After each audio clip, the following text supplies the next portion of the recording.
Başkanım, her şey güzel olacak. Kendinize iyi bakın. Bunlar geçecek.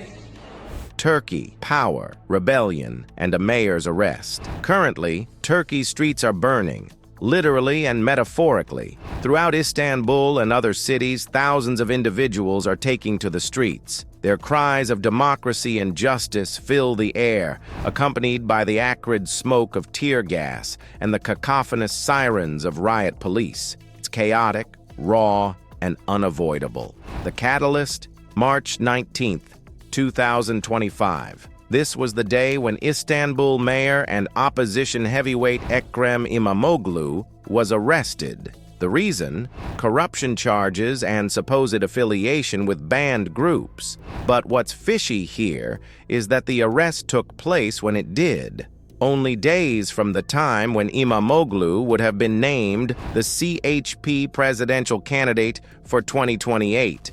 İmamoğlu gets busted then?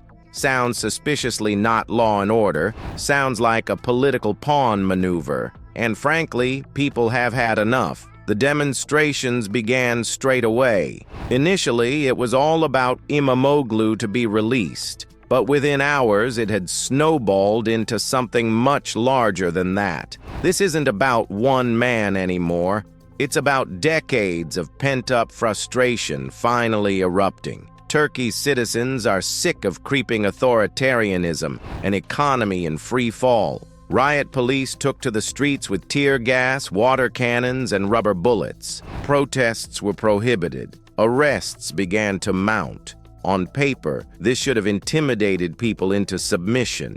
And here is where things get really ugly. President Erdogan is labeling these protests as violent, politically motivated, and a destabilization threat to the nation. Classic playbook tactic, eh?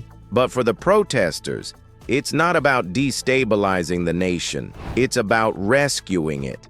They're not merely protesting İmamoğlu's release. They're protesting for a future where democracy is something more than a feel-good word, where power is not a monopoly, and voices cannot be silenced by a court ruling. Now, let's dissect this. Why İmamoğlu? And why now? And who gains from his arrest? Because here's the tea. Turkish politics is not haphazard. This is a game of high-level chess, and each move creates a ripple effect. The stakes? High as a kite. The outcome? No telling.